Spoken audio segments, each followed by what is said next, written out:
Ungjilli sipas Lukës, kapitulli 11, vargjet 5 deri në 13 do të lexojmë sot.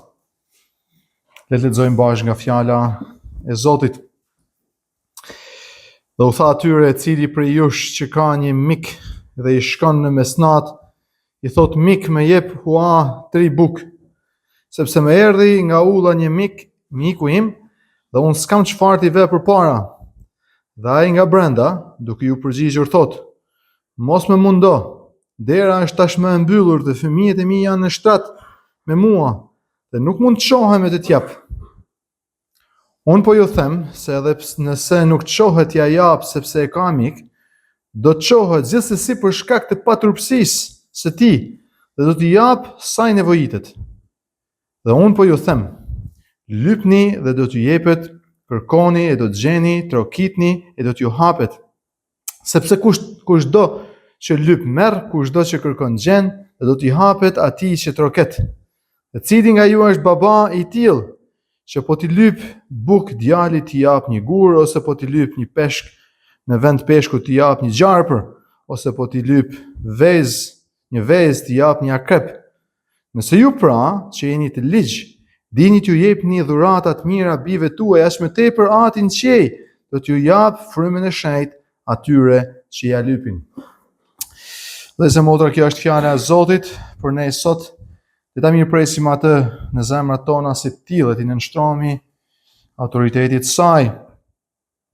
Në pjesën e parë, në atë që mësuam pra herën tjetër në vargjet 1 deri në 4, e pam lutjen e Zotit, se si ai mëson dishepujt e tij si të luten, pra dhe pam atje, le të themi arkitekturën e lutjes.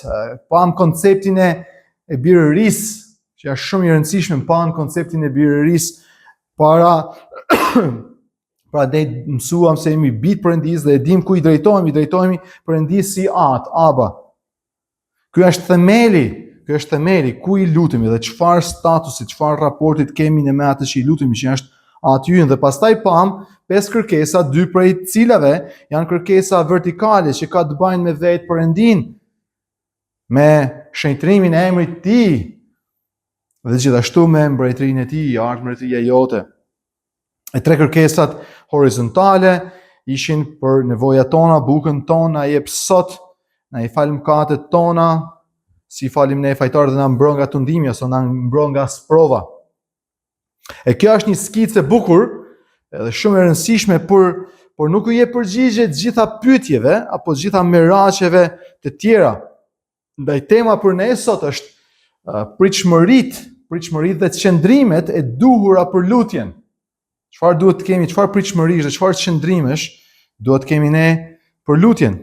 Pra si janë pritshmëritë që duhet të kemi, apo qëndrimet tona kundrejt Zotit kur ne lutemi, apo si duhet të jetë kur i drejtohena Zotit, si duhet të marrim ne qëndrimin për lutjen dhe raportin e lutjes me ne dhe mënyrën se si drejtohemi Zotit pra. Në pjesën e parë në vargjet 5 dhe 8 do të shohim një shëmbulltyr që do të na mësoj për këmbguljen lutje. Tani, për ata që shpesh unë kur predikoj tregoj histori, dhe nëse është mënyra më e mirë për ta mbajtur mend një gjë, pra për një koncept, është kur tregohet një histori dhe Jezusi vetë për treguar këtë koncept, për treguar se sa e rëndësishme është këmbguljen, lutja e jep një shëmbulltyr. Në fakt ka 2 histori atje, dhe më poshtë është një histori në fund atje, një histori për ta ilustruar. Pra një nga vlerat që Zoti u kishte nxitur dhe i kishte ushqyer Perëndia pra popullit tij, populli i Izraelit në dhjetën vjetër, ishte mikpritja. Dhe prandaj Zoti Jezus tregon një shembull këtu me njerëz që vinë për vizitë, me mikpritjen e tjerë. Pra njerëzit duhet të hapnin në atë kulturë, edhe shpesh edhe ne në kishën tonë nxisim, themi ne duhet jemi mirëpritës edhe me njëri tjetrin, po edhe jo vetëm me njëri tjetrin. Po njerëzit duhet të hapnin në atë kohë, kështu ishte mësuar nga dhjata vjetër që duhet të hapnin shtëpitë e tyre për mysafirët, për të huajt që kalonin. Pra në atë kohë nuk ishte hotele, kur dikush ndoshta kalonte dhe ngelte natën në rrugë. Gjaj që banda shkonte në shtëpinë më të afërm, dhe thërriste si në zonat tona, oj zoti i shtëpisë, a ka vend për mua, dhe hajde mrena jepte me hangër dhe bujte atje. Kështu që ishte e zakonshme që edhe të huajt që kalonin, pra jo vetëm miq të mikpriteshin. Tani mani mend që kjo shëmbulltyr, Jezusi po tregoi një shëmbulltyr, po t'ju tregoj pak kontekstin ku mësohet dhe thuhet kjo shëmbulltyr. Mbani mend që kjo shëmbulltyr që tregohet ka një kontekst të para 2000 viteve. Të para 2000 viteve. Jemi një fshat vogël. Jemi një fshat vogël ku nuk ka dyqane, nuk ka supermarkete, nuk ka dyqane 24 orë, as nuk ka delivery, kështu që merr dikan telefonet bjen pica te shtëpia. Jemi 2000 vjet përpara, një fshat vogël. Nuk ka as telefon, kur vjen miku nuk vjen duke të lajmëruar, sot kur vjen dikush nuk vjen kush pa të lajmëruar, i bin telefonit ai në shtëpi, po më prit se do vi dhe ti e din se sa ti bajnë rruga ti për 1 orë me makinë, ti shkon me njëherë vrap te dyqani edhe merr furnizimet që nuk i ke dhe e pret mikun për të mos u turpruar. Gjithashtu e zonja e shtëpisë nuk ka se miq vinin për ditë, zakonisht në atë kontekst, në atë kulturë, edhe për nanat e gjyshet tona dikur përpara, zonja e shtëpisë gjithmonë pjekte bukët në mëngjes. I pjekte të freskëta, sepse atëherë nuk ishte konservuar ose frigorifer për ta bler bukën sot me hangër edhe pas 3 ditësh, gjithmonë bante aq bukë sa i duheshin familjes. Ndoshta pak më shumë nëse vjen dikush një mik, por varet çfarë ditë ka qenë, nëse ka qenë një ditë me shumë punë, burrat kanë qenë narë duke punuar edhe vijnë shumë të lodhur, ndoshta han pak më shumë bukë se sa zakonisht, edhe nuk ngelet, mund të ndodhte që nuk ngelet në fund ditës fare bukë, edhe në mes ishte një ajtë ritual që zonja e shtëpisë pjekte bukë të freskët, kulaçe të freskët për ditën tjetër. Prandaj edhe kur lutemi, lutja Zotit thotë na jep bukën tonë të përditshme, për ditë gatuhet bukën, na jep sot bukën e freskët që gatuhet. Por këtij personit, papritur i vjen, pra janë 3 burra aty, njëri që është i zoti i shtëpisë i vjen i mik, edhe pastaj ky shkon te kujshi me i kërku bukë. Janë 3 burra aty. Dhe njëri papritur i vjen thot një mik për darkë vonë, i njërin mesnat, i vjen shumë vonë. Ndoshta me gjas miku është nisur ka marrë punë të veta deri në 5-6 masdite ka qenë duke punuar, është nxehtë, ka priçit bjer i nxehtë vapa, dielli dhe është nisur edhe pak rrugë dhe ka shku shumë vonë. Burri mikpritës që i ka ardhur mikut, ka një kojshi, ka një mik tjetër ngjitur afër shtëpisë tij dhe i shkon në mesnat, vinë në mesnat dhe thot: "Mik, më jep 3 bukë." Drejtohet një mikut sepse i ka ardhur mik, pra ky është mikit e dyve. I ka ardhur mik dhe i shkon i mikut me kërku bukë se i ka ardhur mik. Okej? I thot: "Më jep 3 bukë sepse më ka ardhur një miku im dhe unë s'kam çfarë t'i vë përpara." S'kam çfarë t'i vë përpara. Minëre i kërkon 3 bukë ose 3 kulaç, kur thot bukë, jo bukë si i bëjmë ne kështu, janë 3 kulaç, pra 3 kulaç. Edhe që mund të jenë me gjas, ato 3 kulaç mund të jenë racioni për një burr zakonshëm ose ndoshta pak më shumë, sepse ai do të ulet në tryezë bashkë me të dhe do të han bashkë, edhe ndoshta më mirë, zakonisht është i fije bukë më mirë me tepru se me mungu se ndoshta s'ngopet. Ndoshta miku han 2 bukë, po më mirë të jenë 3 se teprojnë i fije, bukë se mos korritna se na e marru krejt buka.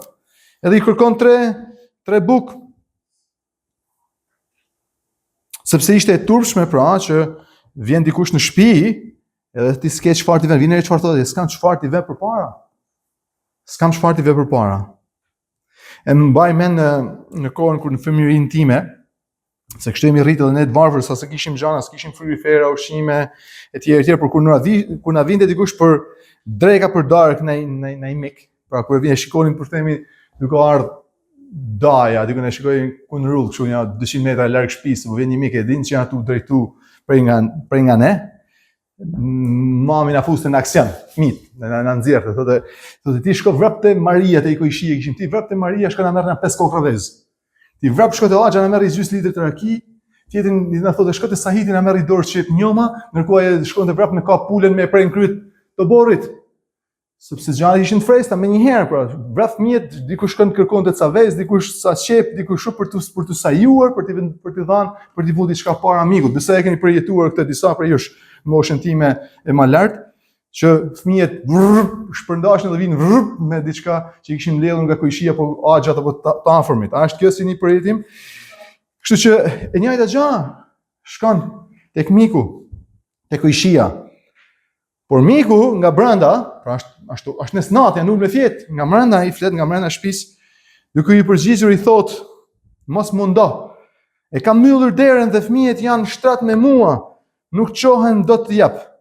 Tani mund ta lexoni këtu, ju duket pak e çuditshme. Janë ulur me fjet, fëmijët janë shtrat me mua, nuk mund ngrihem. Çfarë do të thonë kjo se për kulturën tonë, për ata që sidomos për ata që kanë vila dhe shtëpi dhe kanë shumë dhoma, edhe fëmijët i kanë një dhomë këtej, edhe fëmijët tjerë kanë një dhomë atje, edhe babën e kanë një dhomë atje, edhe vllaja është një dhomë atje, edhe ky është vetëm tek menusën edhe kanë një dhomë malle me banjo, është pak më e kollajshme. Por zakonisht në atë kulturë, shtëpia ishte një dhomë e madhe. Ishte vetëm një dhomë e madhe. Edhe ishin shumë familjar. Bile kur janë rritur, më tregon babim kur kanë bërë shtëpinë këtu në malin e Shëngjinit, dhoma e zgjumit, se ishin 4 vëllezër, dhoma e zgjumit ishte 5 vëllezër, ishte dhoma e zgjumit, ishte një dhomë e gjatë, sa kisha jonë. Edhe si më thanë, edhe ishte ndarë dhoma, nuk ishte me mure, ishte ndarë, si më thanë, vllau i parë, vllau i dytë, vetëm kishin nga i arkë në mes ose nga i ngjan në mes, ishte një dhomë të madhe, gjithë janë duke fjetur në një dhomë të madhe. Tani nuk e di ky a kishte vëllezër apo tjerë, por zakonisht ishin gjithë duke fjetur në një dhomë të madhe. Edhe ajo shtroja, si më thonë krevati, se s'ka pas krevat me sus, atëherë me ngritur, pra ishte një dysheko i shtroje gjatë, ku ishte ulur baba, nana, fëmijët, rresht, edhe pastaj ishte ndoshta gjyshi me gjyshin dhe me rresht tjetër, dhe për me kalu këto, kërset ishte me çardak me drasa, po është ndoshta në baktit dhe kërset dhe ngrihet gjithë familja, do të shqetësosh gjithë familjen, gjithë do të ngrihen nga zgjumi, nuk ishte puna se të ngrihet i zoti i shtëpisë, tjerë nuk e merr vesh kërkush. Kjo ishte mënyra se si ndodhte. Pra do të po të zgjohej ky, do të zgjohej këtë fëmijët, do bërtitin fillojnë fëmijët me çajt, gruaja, vllai tjetër çan ndodhi, çau bën merret vesh, bëhet alarm gjithë shtëpia, gjithë familja duhet pra të bezdisej, si më thanë. Kështu që në një mënyrë po të shohim me dhënë bukën, nuk ka punë se duhet t'i dhanë bukën, por në këtë mënyrë i duhet bezdisur, të zgjuar ose të trazuar gjithë familjen. Pra, ky miku që i kërkohet buka, nuk është se po i dhimbset. Nuk ka se po i dhimbsen 3 bukë, 3 kulaç, por për t'ia dhanë. Po është më shumë është e vështirë për t'ia servir, si më thon, për t'ia dhanë, është shumë shqetësim për gjithë me dalë, për të kthyer prapë në shtrat, pastaj e me radhë. Tani është një humor, se dia keni qef më ilustru se disa s'kan shumë qef me histori më ilustru kështu po. Thonë, a keni pa atë vallën e Rrugovës? Është një vallë e Rrugovës i kthejnë me shpatë ato burrë kështu. Shumë atin kërcen kështu. A keni pa kush e ka bërë se është një vallë shumë e bukur kështu atin? Edhe thotë një humorist kosovar thotë, a e dini thotë se është shpikur valli i Rrugovës? Thotë, si është shpikur valli i Rrugovës? Që i ilustron këtë që po them. Valli i Rrugovës thotë shpikur thotë ky, nuk është e vërtetë, po. Thotë shpikur se shkuan thotë dasmorët me marr nuse te shtëpia. Shkuan me marr nuse dhe kur shkonin 15 dasmor. Me marr nuse ndarë shtroi, bëhet nesër nisej karvane. Kishin në fjet dasmorë ishte larg te shtëpia e nusës, të gvajzës, të nesërën. Edhe uleshin ta i shtronin ty në dasmorëve, 20 dasmorë rresht, kështu me fjetë, rresht, nga i plam larg njëri tjetrit. Sa është gallat kjo. Edhe thot, po njërin thot atje në fillim, thot, ishte nevojë me shku në banjo. Banja ka qenë jashtë, në fund të borrit, se s'ka pas shku banja brenda. Thot, po si me shku në banjo, kur ishin një 20 vjet, 10 knej, e 10 knej fjetën, si me shku tash në mes burrë me kalu me shku në banjo. Edhe kishte thot vetëm sa me vun kamen mes 2 burrave, mos mi shkel. Edhe thot ngjetë ka i burr thot aty dhe e kalon pap burrin e parë, pap, kështu me kujdes. Me kujdes tash edhe pastaj pap burrin e dytë. Thot mos mi shkel, mos mi zgju për gjumit, dhe kështu me radh pap tu kalu për me kalu 20 burra, thot kështu shpik valli i Rrugovës. Pak me kujdes. E njëjta gjë është, ma mund zgju ky ka 2 fëmijë këtej. 2 fëmijë këtej grun atje, me kalu përmes tyre do të më bëj vallin e Rrugovës. Bap me kalu dhe zgjohet gjithë shtëpia, kjo është ideja. Për ta ilustruar. Kështu që vjen re çfarë thot vargu 8. Jezusi thot, por unë po ju them se edhe nëse nuk çohet, t'ja jap se e ka mik. Por nuk ka zëzme Allah se ka shok, mik e ka për mik e jep, nuk është problemi, por edhe nëse nuk shtyhet për shkak se e ka mik, do të çohet, do të ngrihet për t'ia hënë për shkak thot paturpsisë ti. Vjen këtë fjalë, fiksa është fjala në origjinal paturpsi. Ky që shkon mi kërku shokut vet bukës është, se më han kërkesën e ka këmbgulcën e ka si paturshme. Në fakt, ashtu siç është duhet të jemi mikpritës prit njerëz, ashtu edhe në fakt ishte edhe turp për shkut të kërku njerëz kush do më dha fletë atje ti thot, do më dhan buk, Dhe këtu, jo, ma jep, s'du me thanë bukë më vëllai në shpinë, ashtë të manë, mja kërku, me amarë, si me thanë, me zërë në shpitë huj, dhe një farë paturpsijet. Por kjo e gjykon, pra çfarë duke thënë kjo, vlera e mikpritjes, në gjëni këtë, vlera e mikpritjes ishte aq e lartë, sa ishte shumë më turp. Kjo është u tregoj paturpshëm. Po ashtu më mirë jam tu tregoj paturpshëm me këtë, sepse ishte shumë më turp, mos të kemi çam i dhanë mikut me hangër. A kuptoni çfarë po them? Pra po ashtu u tregoj paturpshëm me këtë, por nëse nuk tregoti paturpshëm me këtë, do ishte shumë i turpluar me mikun që e ka të shtëpia, si s'ka çam i dhanë bukë me hangër. Edhe në fakt paturpsia nuk është gjë e mirë, do të më kanë kështu i paturpshëm, po në rrethon caktuar si kjo, kur është për një gjë të madhe, kur i të kërkuar për me bën për me arrit një gjë të madhe, për një vlerë të madhe, çka si në rastin e kësaj, në fakt ndonjëherë duhet të jemi një farë mënyrë të paturpshëm në këmbgulje, pra për një gjë që duhet lavdëruar. Tani, në shëmbulltyra, gjithmonë çfarë duhet të thonë Jezusi këtu ashtu, duke nëse dikush të shëmbulltyra duhet të kemi kujdes çfarë marrim. Kur Jezusi flet historia për shëmbulltyra, duhet të marrim konceptin apo zemrën e shëmbulltyrës, mësimin që po jep. Jezusi nuk është duke na mësuar këtu, jeni të pacip. Jeni të paftyrshëm, edhe dikush thonë, nëse është paftyrshëm, dhe njëri tash prej në shtu dhe merr videosh, ma e punë kush më kush jeti, s'ma e punë, kush jam unë, tim ke vëlla ka për zhelesh, nuk është duke mësuar këtë, nuk është duke mësuar këtë. Shëmbulltyra, qëllimi i shëmbulltyrës këtu është këmbgulja. Këmbgulja. Mësimi këtu është Zoti do të na jap, por ne duhet të kërkojmë e të lutemi me këmbgulje. Sepse nëse nuk e lutemi me këmbgulje, tregon që nuk e duam atë që po lutemi. Vini re që kjo është koncepti. Pra ti e don një gjë në masën e asaj këmbguljes që lutesh. Kupton? Dhe këto është duke mësuar këmbguljen dhe sa më shumë këmbgul apo sa më shumë pret dhe këmbgul, pra atë aq më shumë tregon që e don atë gjë që po lutesh. Ashtu më thon, aq më shumë që i këmbgul për të marrë bukën ti mikut, tregon që sa shumë do ta nderoj mikun tjetër, sa shumë e vlerëson mikpritin atë gjë për të cilën po kërkon. Pra këmbgulja në lutje tregon masën e dëshirimit të asaj për të cilën po lutesh. Edhe e kundërta është e vërtetë. Kur ti lutesh për një gjë, sot edhe nuk këmbgul dhe nuk vazhdon të bën, mendon që është një gjë e mirë e duhur për ty që lutesh. Lutesh një herë, dy dhe nesër, mas nesër e harron për çfarë je lutur. Në fakt edhe e ke harruar, në fakt tregon çfarë. Në fakt se s'e ke dashur. Nuk e ke dashur thjesht sot ka ra kjo lutje, nesër ka ra i lutje tjetër, e harron çai lut, nesër harron çai lut te pardje çai lut mas nesër. Pra aq sa e dëshiron një gjë për ta pasur, që është e mirë, po është e mirë, aq më shumë si më thanë këmbgul në lutje. Kjo është mesazhi i pjesës së parë, i këmbguljes. Tani në pjesën e dytë në vargjet 9 dhe 10 është urdhërimi që pason shëmbulltyrën. Pra këtu jep një shëmbulltyrë për të dhënë një princip.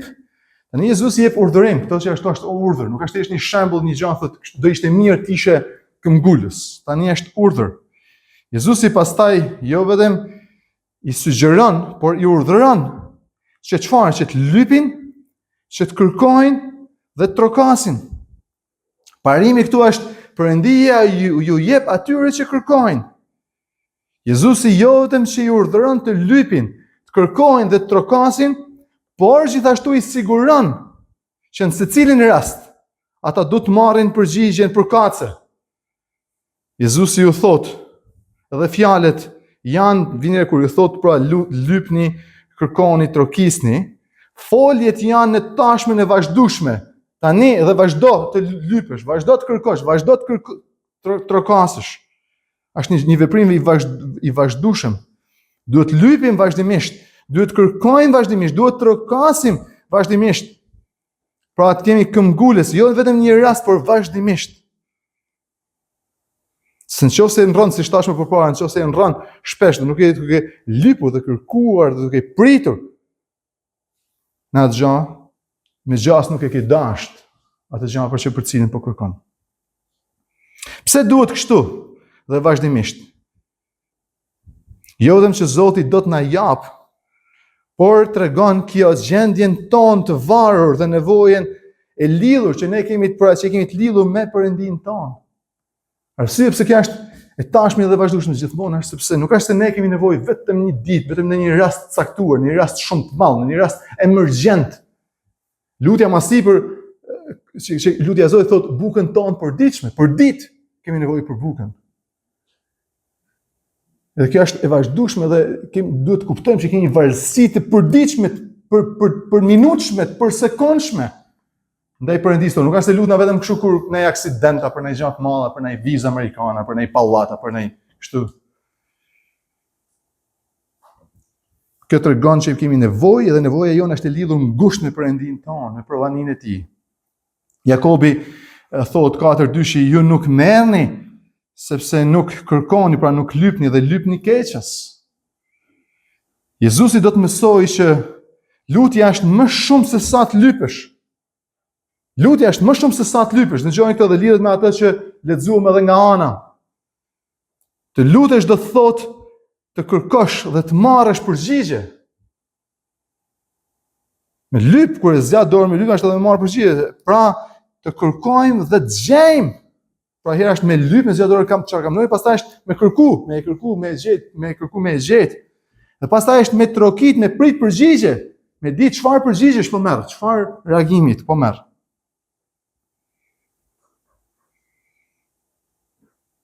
Sepse nëse je në lutje për diçka, dhe ai po të drejton diku, pra Perëndia, dhe ti ke ngul në diçka tjetër,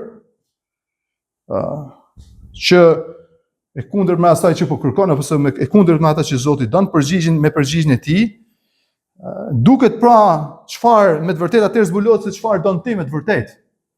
Se çfarë don ti me të vërtetë. Shpesh kërkojmë diçka, por harrojmë të presim për atë që kemi kërkuar dhe bëjmë një kërkesë tjetër. Dhe nuk presim për përgjigje, nuk kërkojmë për përgjigje, nuk trokasim për të marrë përgjigjen. Ndaj na nxit të trokasim për të marrë përgjigje dhe për të qartësuar për çfarë kemi kërkuar. Kjo është lutje, nuk është thjesht vetëm me lyp dhe mos me ditë gjë çka kam kërkuar dhe mos me ditë gjë çka më ka dhënë dhe mos me ditë gjë kur e merr dhe kur e jep. Pra nëse ti shkon me bën një shtëpi dhe paraqet një kërkesë në bashki për të marrë një leje, nëse paraqet një kërkesë në bashki për të marrë një leje ndërtimit, për me ndërtu, e çon kërkesën dhe pastaj a shkon masi mujt hajde pse merr përgjigjen, a shkon ti me trogit zyrës me marr përgjigjen, çfarë kanë thyer përgjigje ata, kërkon me ditë çfarë apo s'e intereson çfarë. Thjesht kam çuar, kam lyp herë, po u ba kur mos u baf më. Nuk është kështu. Për ato që kemi nevojë ne. Jo.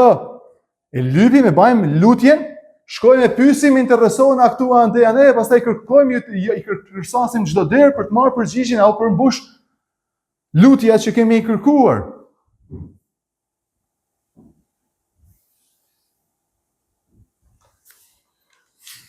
Pra, këtë qëndrim kërkues, trokitës,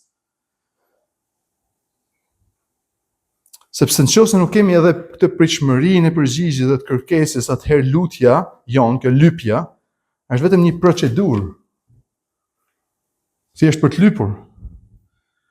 Por nëse edhe kërkojmë dhe trokasim dhe duabdim, atëherë kjo tregon për ulësi dhe kërkon më shumë se kaq, kërkon një marrëdhënie me Perëndin. Kërkon që me hap zemrën si Ana, me që është një marrëdhënie që Perëndia të dëgjon, ti ke dëshirë që të dëgjohesh, të kuptohesh, edhe ta dish gjithashtu mendimin dhe zemrën dhe qëndrimin e Perëndisë për kërkesën tënde.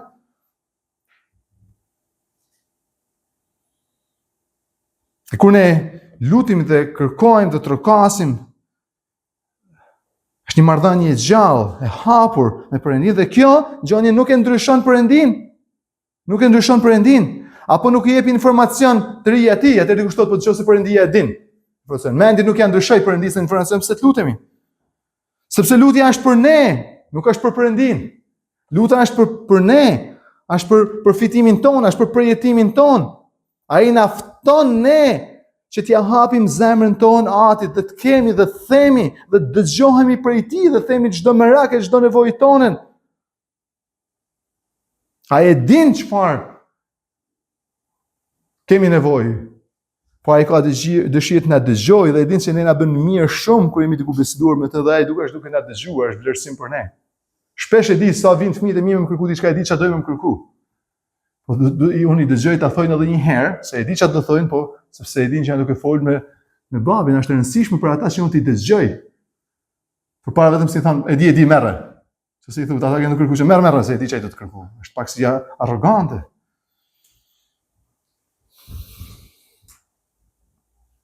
Edhe është e rëndësishme kur shkojmë të lutemi nesër, ngaherë ne lutemi keq se s'dim çfarë të kërkojmë.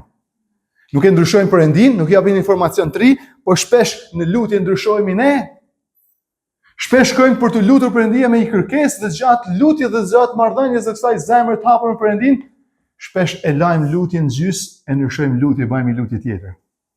Më ndodh shpesh mua me anëtarët e kishës tonë me ne, kur vjen dikush me më tha një kërkesë apo një ide apo diçka, unë e dëgjoj edhe i baj disa pyetje, po pse mendon kështu? Pse ke dëshirë që kjo të ndodhë? A mendon që kjo është për lavdinë e Perëndisë? Si të shërben ty kjo? Si i shërben kishës kjo? Dhe thotë, le. Ndryshova, nuk e kam më këtë kërkesë, kam një kërkesë tjetër.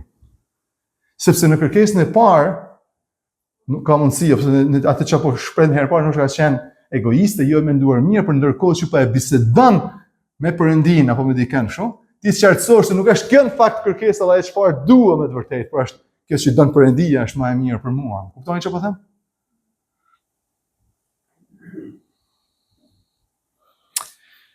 Jezusi nuk po na thot këtu që kur lypni, ju do të merrni pikërisht atë që do të lypni.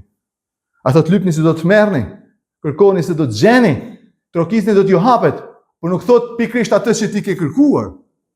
Do të lypesh dhe do të marrësh, jo patjetër atë që ke kërkuar lypur ti, ndoshta diçka më të mirë se ç'ke lypur ti.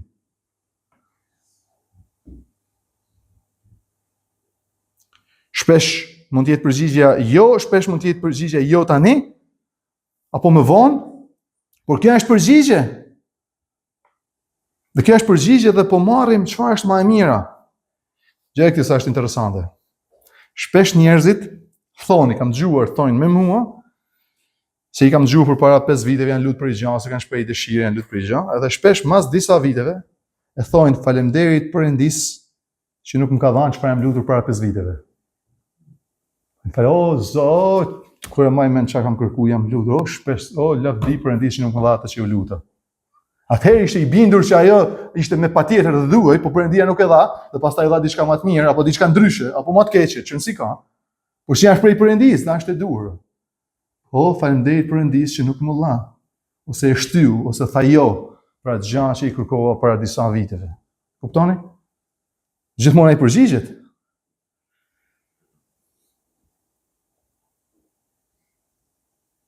Gjithmonë ai përgjigjet thotë sepse kushdo që lyp merr, kushdo që kërkon gjen, kushdo që troket i hapet. Tani një sqarim shpejt këtu nga ana teologjike. Ky është një varg që shpesh keq kuptohet dhe përdoret nga çarqet tona si vargje edhe për ungjillizimit, për t'u thënë jo besimtarëve. Kërkoje Zotin, se po kërkove Zotin ti e gjen. Po trokitet hapet, po lype për Perëndinë e gjen. Nuk është duke folur fare për këtë. Nuk është fare një varg ungjillizimit. Nuk është fare. Njerëzit në gjendjen e tyre natyrore, të vdekur në fajë mëkate kur janë jo besimtar, nuk e kërkojnë Perëndinë. Gjoni këtë shënonje që mos ta përdorni më. Njerëz të vdekur nuk kërkojnë.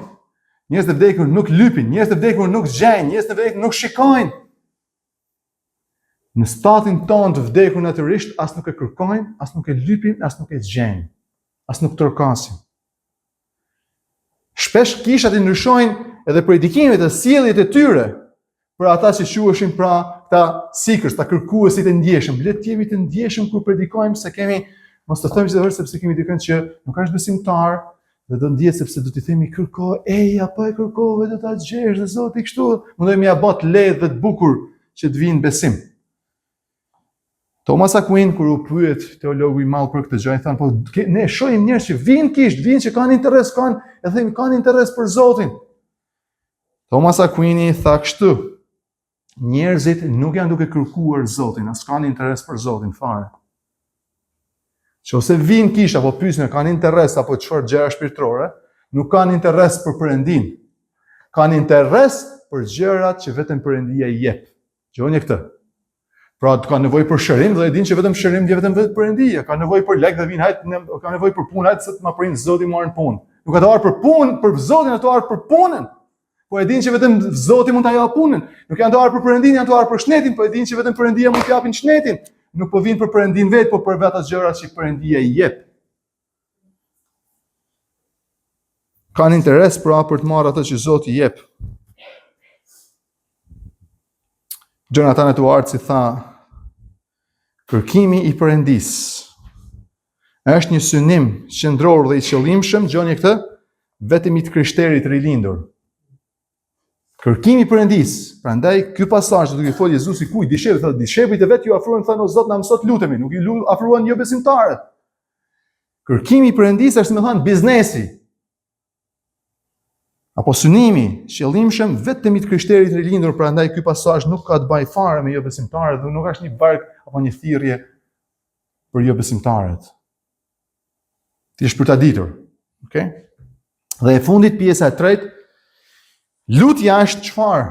Ka një princip, ka një parim që lutja është ka të bëjë me besimin, gjë këtë me besimin, po me varësinë tek me besimin tek mirësia e Zotit. Gjithmonë kur lutna, se thash më përsa, thash po nëse lutna dhe Zoti më thotë jo, unë jam lutur për kaq vite për këtë dhe Zoti më thotë jo, dhe jo, dhe jo, dhe jo, atëherë çfarë është ky Zot që thotë jo? Atëherë ky Zot nuk është i mirë. Përfundimi është që ose Zoti është i mirë, dhe ti i thua një gjë që t'intereson ty, Zoti do me të ndihmon ty, kur s'ta jep do thotë që Zoti është i mirë. Kjo është deduksioni. Jo, lutja është besimi tek mirësia e Perëndis, dhe e shpjegon me shembullin tjetër. E kthehet Jezusi përsëri me një shembull, duke na kthyer tek themeli, tek marrëdhënia jon, sepse përdor këtu tani shembullin e atit, e babës, në fillim në fillim të lutjes. Na mësot lutem e tha, drejtoni Perëndis o At. Dhe pastaj e mbyll të mësim, thonë që Ati ynë është i mirë. Ati ynë është i mirë në çdo lloj që përgjigje që ai jep, Ati ynë qëndron dhe është i mirë gjithmonë me ne. Dhe asnjëherë s'na jep një gjë të keqe ne, apo një gjë të ligë. Në çdo rast, të nxis vëlla dhe motër të pushosh, të lëshohesh, të lëshosh zemrën, të pushosh me paqe, në mirësinë dhe në dashamirësinë e Zotit tonë. Ai është i mirë dhe gjithçka ai bën dhe jep është e mirë, sepse vetëm ai është në kontroll gjithçkajet. Ai bën një krahasim fort, vini re çfarë krahasimi të bën, një krahasim fort. Ai merr një shembull, imagjino thot për shembull një djalin e një kriminalit, një mafiozit, drogës, Hitlerit, njeriu më të keq se njefti. Mendoj dikën që është njeriu më i keq, më i urryeshëm për ty. Thotë nëse ky personi më i lig i botës, që kushdo tjetër që i del para është gati t'i bëjë keq, nuk njeh karr, i nxjehen sys njeh kush i del para. Hitleri vriste edhe fëmijët hebrej. Që sa është fëmia i dikujt tjetër, shkon si ka fëmia, grua, shtatzana, e veja, plaka, kështu e fshinte përpara, por kur i vjen i biri, këtij personi të lig kur i vjen i biri dhe i kërkon një vezë, nuk i jep një akrep, apo kur i kërkon një peshk, nuk i jep i zjarr, por i jep më të mirë bile këta të këqijt, arsye pse janë nga herë të këqij, se punojnë e vjedhin e grabisin të tjerë, dash për ta akumuluar më shumë lekë dhe para, që mi ia bën fëmijëve të tyre jetën më të lehtë, mi blej benz, mi blej jaht, mi blej pallat, djalë duke hangër në kurrizin e fëmijëve të tjerë, fëmijëve tan. Por kur vjen puna te fëmia e vet, gjithçka që na ka vjedhur ne, na ka mashtruar ne, na ka bën kurrizin ton, është gati t'ia jap më të mirën djalit të tij. A është kështu në botë? E thotë edhe Jezusi do të thonë, po a jen metro ti? A jen metro, si po e them kështu. Kur ky më i ligu, kur ju jeni të ligjë, kur ju s'keni lënë gjë pa bë, kur ju vrisni vjellni, s'keni gjë pa bë, në një tjetër kur ju vjen djali ju e jepni më të mirën, po atëherë si ka mundësi që Ati ynë qiellor, që s'ka asnjë tmet, si ka bë kuj keq, nuk i ka bë kur kuj pa drejtësi, s'mund bëjnë pa drejtësi për shkak të karakterit të tij drejt, si mendon që ai nuk do të jepte më të mirën ty, është nonsens logjik, është eksomoron. S'ka kuptim kjo që po thua. Që dyshosh në mirësinë e Perëndisë dhe të Atit ton qellor që nuk është duke dhënë më të mirën e duhur në çdo rast ty, që je biri i Tij. Kuptoni çfarë po themi?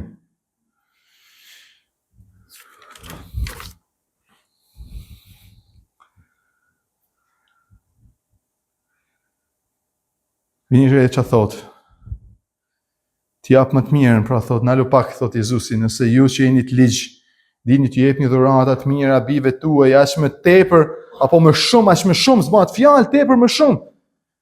Në krahasim të largët, në kuptimin e mirë, Ati në qiell që është i mirë, jo i lig, në krahasim me etrit që janë të ligj, do t'ju jap frymën e shenjtë atyre që e lypin. Tashi, kjo më duket, dikush thotë, po ky vargu këtu tash me ky pa lidhje, ky Jezusi vetëm këtë futi kot tash. Unë jam të i lut për burr, ti thot, po më lype burr t'ja frymën e shenjtën. Unë të i lut për punë, gjithatë që më lutem për punë, ja frymën e shenjtën, edhe të kënaqem këta. Jam të lyp për këtë gjë tjetër, gjithatë që më lypin, ja frymën e shenjtën. Po çfarë lidhet ka? Sepse fryma e shenjtë që del prej tij është gjë më e mirë që Perëndia mund t'i jap dikujt. Dhe çdo kërkesë që ne e bëjmë, kur kemi marrë shpirtin e shenjtë, çdo kërkesë që është e drejtuar prej shpirtit të shenjtë, është sipas vullnetit të Perëndisë, është më e mira që na duhet ne. Se nëse ti lutesh për burr, apo për çfarë dush, apo për punë, po s'ka dhënë më parë shpirtin e shenjtë me drejtues me kërku, nuk është të marrë ai burr gabuar me mshaf. Kështu që më e mirë është të dhënë shpirtin e shenjtë dhe prej shpirtit të shenjtë gjithçka që derivon, sepse shpirti i shenjtë na jep frytet e frymës, na jep karakterin e duhur, na jep dhuratat dhe dhuntitë e duhur, na jep urtësinë dhe mençurinë e duhur për të kërkuar, për të lutur për gjithçka tjetër që na duhet.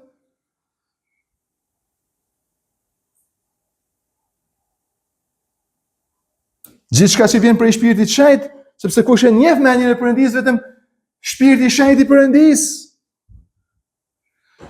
Kam qenë të lexojmë vetëm pak vargje edhe për ta mbyllur tek Romakët, ma një gisht te Romakët dhe një gisht tek 1 Korintasit, thjesht për t'ju treguar këtë. Romakët 8:26. Pse na duhet fryma e shenjtë dhe kur lutemi? Ja çfarë thot Romakët 8:26. Po ashtu edhe fryma na ndihmon dobësitë tona.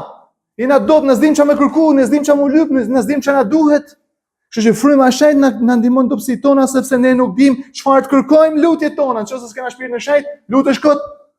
Nuk dim çfarë të kërkojmë lutjet tona sikurse duhet, por vetë fryma ndërhyn për ne me pshëretima të patregueshme.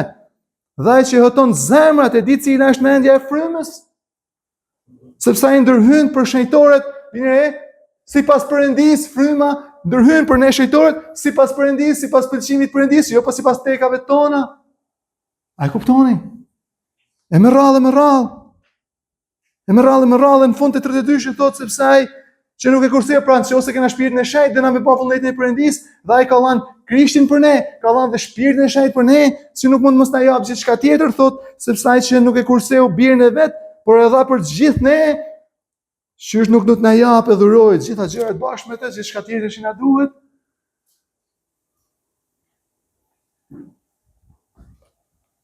Të 5:5, çfarë kemi nevojë? Vini re Romakët 5:5.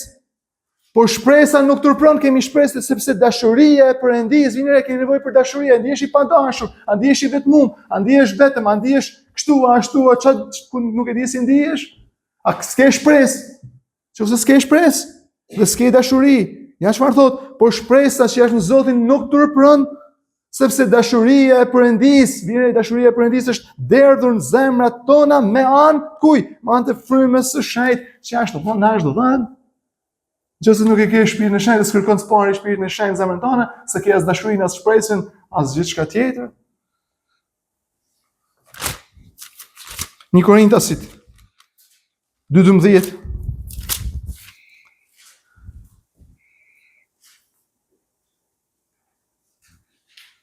Dhe ne nuk kemi marrë frymën e botës, por frymën që vjen nga Perëndia, që të njohim gjërat, që të njohim gjërat që na janë dhuruar nga Perëndia. Kur ke marrë shpirtin e shenjtë dhe kur merr i lutesh Zotit të jep shpirtin e shenjtë, e kupton se gjithçka që ke dhurata që gjithçka të janë dhënë prej Perëndis. Të janë dhënë prej Perëndis. Dhe ai vargu që thot, ai që nuk e kurseu Krishtin, por na ka dhënë, as nuk mund na jap gjithçka tjetër që ne i kërkojmë. A kishte gjatë qëllimet më shumë atit Perëndi se sa biri i tij, vetëm lindur i dashur, i pam ka qella, e kryqëzoi për ne që e festuam pash. Edhe pastaj ka dhënë Krishtin për ne që ja dhim më shumë, po i dhimet më dhanë, i cop punë, apo i cop kështu, i cop ashtu. Shumë dashur, ai na ka dhënë Krishtin. Ai le të kërkojmë, le të ngrejmë syt nga Krishti, le të ngrejmë syt tanë nga Krishti, nga kryqi që kemi mësuar nga libri. Kërkojmë spari Krishtin. Se shto Romakët, Mateu 6:33. Kërkoni me mbari me trinë e Perëndisë dhe gjithçka tjetër do t'ju jepet si shtesë. Problemi është që ne kërkojmë shtesat dhe harrojmë gjën kryesore merrna me shtesat. Kërkoni më spari, au lutem Perëndit, ardh mbretëria jote. Kërkoni më spari mbretërinë e Perëndisë dhe gjithçka tjetër. Këto tjerat janë shtesa, janë xhanvol, janë bakshishe. Vëllezër, ai ke syt te Krishti. A ke dhuratën më të madhe që Perëndia ka dhënë Zotin Jezu Krisht për ne? Kjo është pyetja. A ke rrokur atë me besim? Edhe kur lutesh mas pari, ja lutesh që Krishti të ndriçojë në ty, të kesh Krishtin së pari, e shpirtin e tij të shenjtë, e gjithçka tjetër pastaj prej Krishtit dhe prej shpirtit të tij të shenjtë. Kur na jep tania më vonë si do na e, është për të mirën tonë, është gjithmonë e mirë. Sepse vetëm shpirti i Perëndisë e njeh mendjen e Perëndisë, e vullnetin e Perëndisë.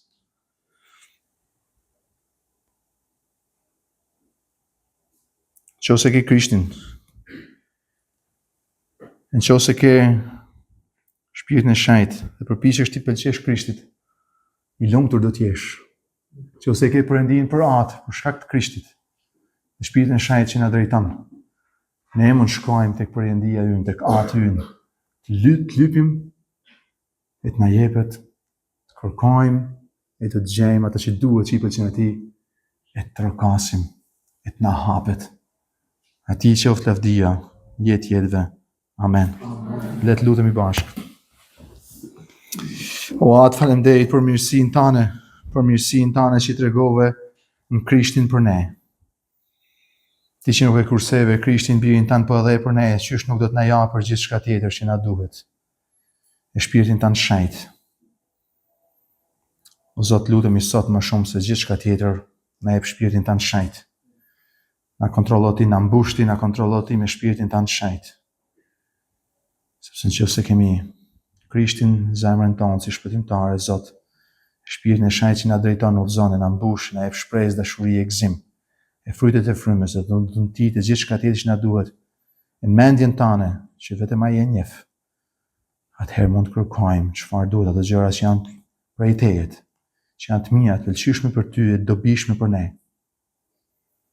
Por nëse s'kemi Krishtin, e kemi gjithçka tjetër, jemi njerëzit më të mirë në botë.